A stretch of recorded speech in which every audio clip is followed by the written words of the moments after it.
Welcome to Matters Financial and Geopolitical from the Frontier. Thank you for stopping by.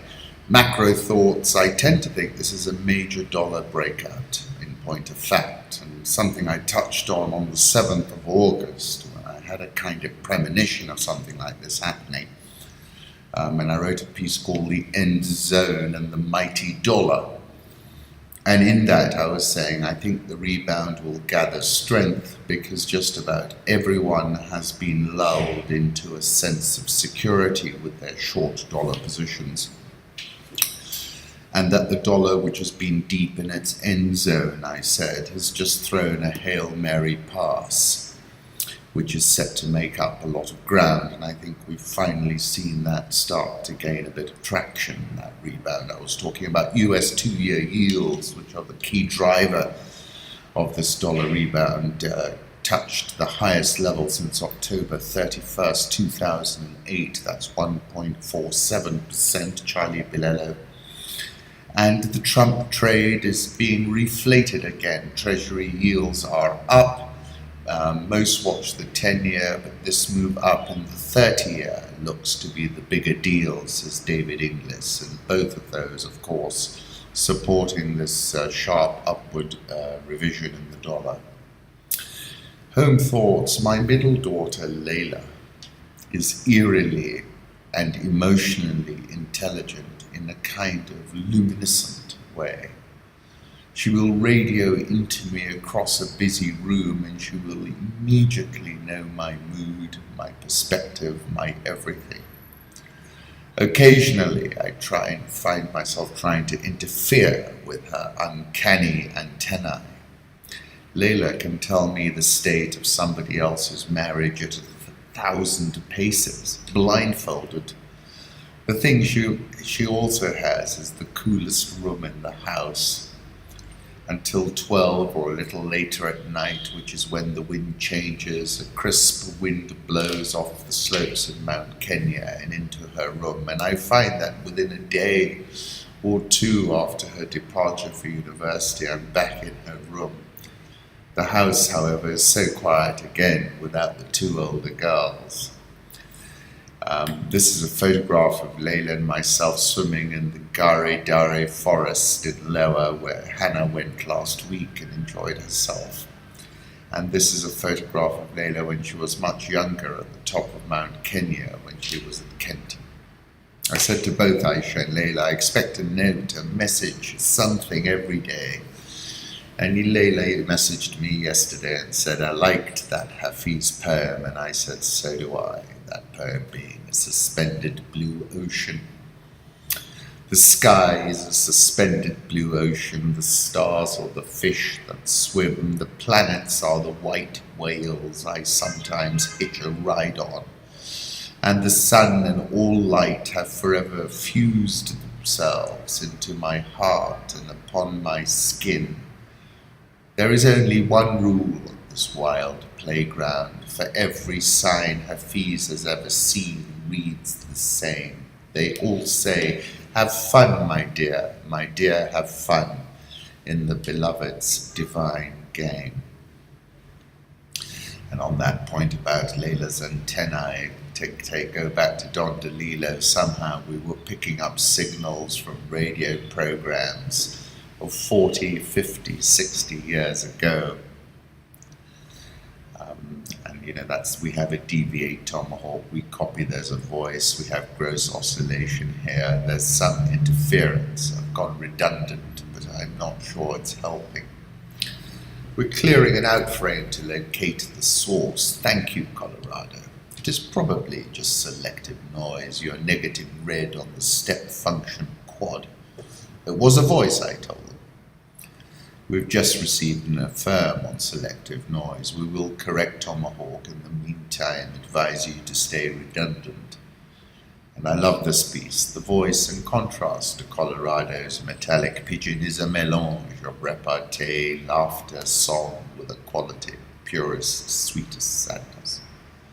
Somehow we were picking up signals from radio programs of 40, 50, 60 years ago. It's uncontrollable, and I find that fascinating, said Mark Quinn on art and time in his talk. Chatsworth. I like this photograph of the storm hour in Blackpool. Certainly looks stormy. And then this photograph, Kutsanai Chiurai's provocative protest art, photographed by George Brassas via the Daily Maverick. We also learned that the founder of Playboy, Hugh Hefner, champion of free speech and smut, died today at 91, the magazine announced. It feels like such a different era, doesn't it? Quite innocent in a strange kind of way. Hefner, I'm sure, I don't know what it was like in the reality of it, but when you look at what was being put out then compared to what is on the internet now. And this is what I found interesting. He launched a prototype of Playboy in 1952 with $8,000 from investors, including his mum. $500 bought a forgotten Marilyn Monroe shoot. Political reflections, Japanese Prime Minister Shinzo Abe has dissolved the lower house of parliament and called a snap election. He was right to go early before the mayor of Tokyo got her party off the ground. On North Korea, China is taking away with one hand and giving with another, says Quartz. North Korea conducts roughly 90% of its trade with China.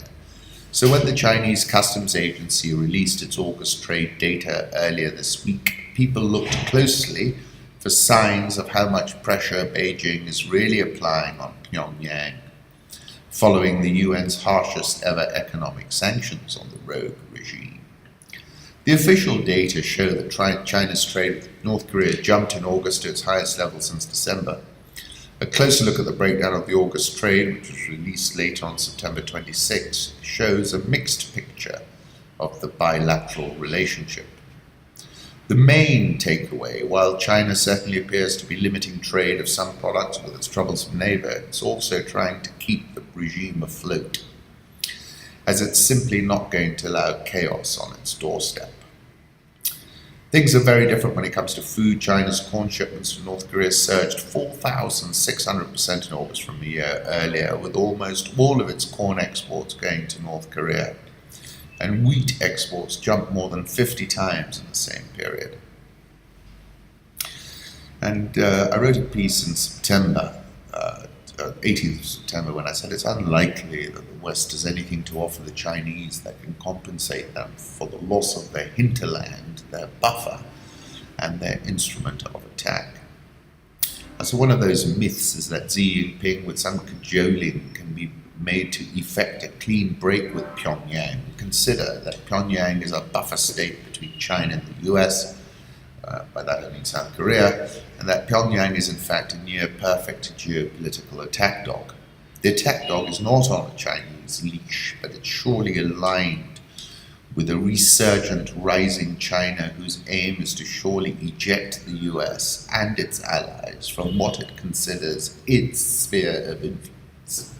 Just take a look at the South China Sea, where the US and its allies have largely capitulated, and the US is now left performing some half-hearted and quite forlorn FONOPs, freedom of operation, freedom of navigation operations. Once in a blue moon, North Korea, by lobbing those missiles over Japan, is seeking to prize Japan away from its US alliance, something that China is surely trying to achieve as well. When you look at geopolitical alignment, it is entirely unlikely, I said, that the West has anything to offer the Chinese that can compensate them for the loss of their hinterland, their buffer, and their instrument of attack. US military chief Durnford has said China is the main threat to security. You don't say. We don't actually have the luxury of identifying a single threat today, unfortunately, nor necessarily to look at it in a linear fashion, he said. If I look out to 2025 and I look at the demographics and the economic situation, I think China probably poses the greatest threat to our nation by about 2025, and that's consistent with most of our analysis, he said. In 2000, we had a significant competitive advantage in our ability to project power when and where we needed to advance our national interests, Danford said. I can't say that today. We are challenged in our ability to project power, both to Europe and in the Pacific, as a result of those threats. another piece I wrote, which was at the end of August, which was called China Rising, and I said Washington is metasized into an epicenter of risk. Donald Trump refers and talk of a unipolar, US-dominated world have largely evaporated. President Putin refused to be rolled over by a Victoria Nuland-inspired color revolution in the Ukraine and drew a line in the sand. And one of the collateral consequences of that was to send President Putin into the very ready embrace of Xi Jinping. In fact, far from being a unipolar world, we have entered a bipolar or even a tripolar world, the US, China, and Russia.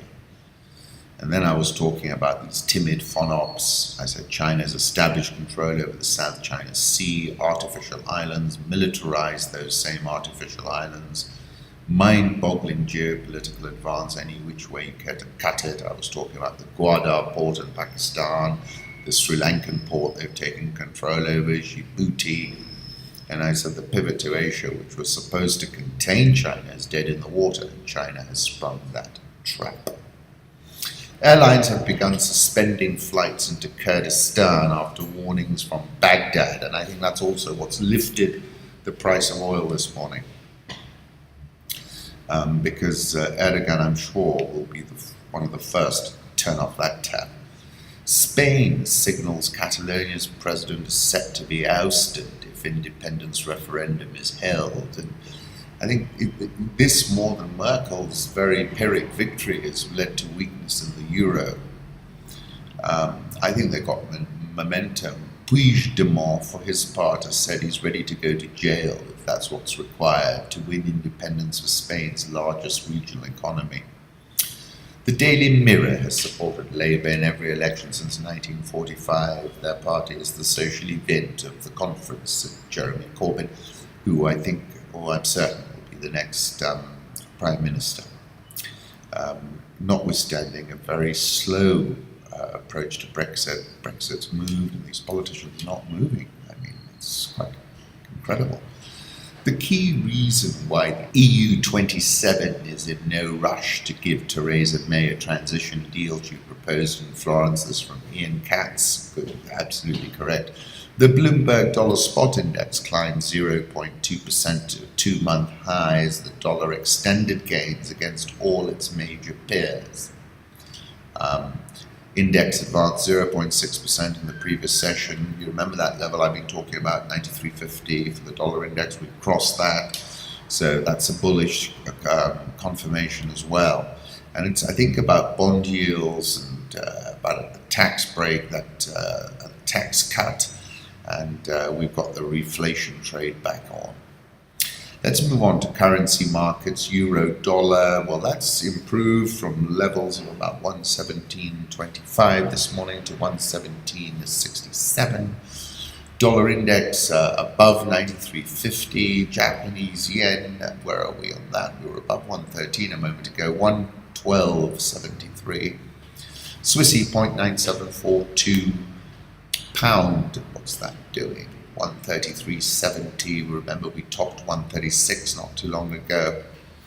Australian dollar, that's at 0.7822.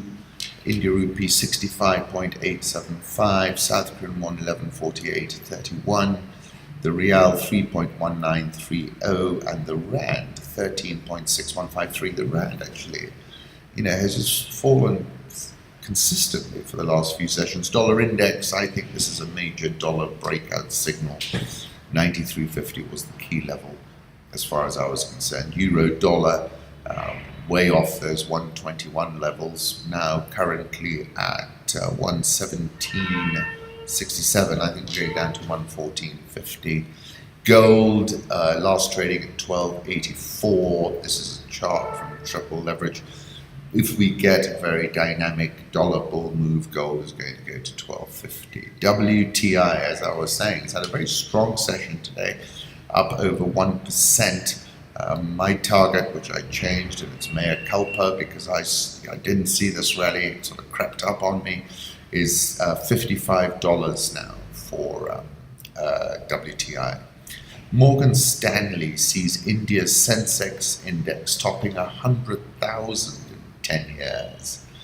was via David Inglis. Angola's first president in 38 years vows to fight graft, said Reuters.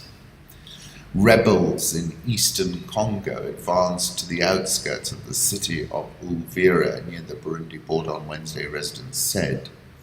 Fighting between the Mai Mai Yakutumba militia and the army was the latest example of mounting insecurity in DR Congo since President Kabila refused to step down when his mandate expired last December. It's all falling apart. The Yakutumba element started advancing toward Uvira this morning. The gunfire is still ongoing. Everyone is at home. And President Kabila is fiddling whilst Congo burns. Our new Africa Risk Reward Index produced with controlled risks, this is Oxford Economics, ground up bond note issue prompts panic buying in Zimbabwe. I can't take a chance, 2008 is back. These are the last tins of fish inside this shop, says a mother of two, pushing a shopping trolley with at least 80 tins of mackerel fish in a giant supermarket in central Harare. The shop manager friend phoned me to come and order the fish and stock it in my bedroom because by Monday the shelves will be empty, says Vera. That's not her real name. In 2008, inflation in Zimbabwe hit 231 million %, according to The Guardian, and shop shelves were left bare. Panic buying has returned as prices for many items have rocketed in the last 2 weeks and people fear shortages. The price of cooking oil has jumped from around $3 per litre to $5 in just 1 week. In Harare, fuel stations are running out of petrol. My 500 bond note wage has flopped to just $200 in real US dollar value. This is in just 1 week. I'll soon resign from my job and head down to Johannesburg to find something else to do. Goodness, so it really is hitting a denouement. Of course, I had a meeting this morning with Gabriel Ngatio of the AFDB, and I said, well, our Afrexim Bank is stepping up, aren't they? Wishing Natate Lahola a very happy birthday. Always remain young at heart. Best wishes from everyone at Stats SA, like the photograph. South African all shares up 9% year to date. Dollar versus rand, as I said, the rand's been on the slide. Take a look at this. We're now at 1360. Egyptian pound 17.64. Nigeria plans to sell another $5.5 billion worth of Eurobonds by the end of the year, the debt management office has told David Malinga of Bloomberg. Nigerian all shares up 30.62% so far this year. Ghana GDP rises to 9% in the second quarter of 2017. Ghana's GDP growth was 9% in the second quarter of 2017 compared to 6.6% in the previous 3 months. It's really been on the rebound, actually. Ghana's stock exchange composite index is up 35.25% so far this year. In 2015, direct travel and tourism employment in Africa increased 4.6% from 2014, rising to 9.1 million jobs. That's a big number. A very interesting piece by Simon Allison, questioning the sincerity of President Magufuli's intentions to reform the mining sector is justified, he says. And I can't agree with him more. Very interesting article. That link is on Rich Wrap-Ups if you want to read it in full. 11th of July, I spoke about how recent events in both Tanzania and South Africa's mining sectors are tipping both jurisdictions into an uninvestable and twilight zone. Mohamed Farmajo, the Prime Minister of Somalia, held fruitful talks with His Majesty King Salman on strengthening ties between the two countries. I'm grateful for his welcome and hospitality. Kenya Parliament Wednesday passed a motion that cleared the way for the introduction of amendments to the Elections Act ahead of the October 26 repeat presidential poll. So obviously the ruling party is taking that route. The joint meeting between NASA, Jubilee and IEBC at the Bomas of Kenya has taken a break, resumes at 2:30. I just like the photograph to give a flavour of what's going on. Raila pushed the state to the wall. No negotiations on withdrawn security, said Matiang'i. There were obviously a lot of allegations made about Safaricom. Reuters asked me for my comment, and I said this: the opposition leaders' comments about Safaricom have been discounted to zero. Safaricom is up a total of 39.53% on a total return basis this year, and the markets are the message. Have a look at an interview I did a while back with Bob Collymore after those full year results to get a flavour of what Safaricom's all about. Nairobi All Shares up 23.75% so far this year. NSE 20's up 17.06% so far this year. But obviously a lot depends on how the politics plays out from here. Once again, thank you for stopping by.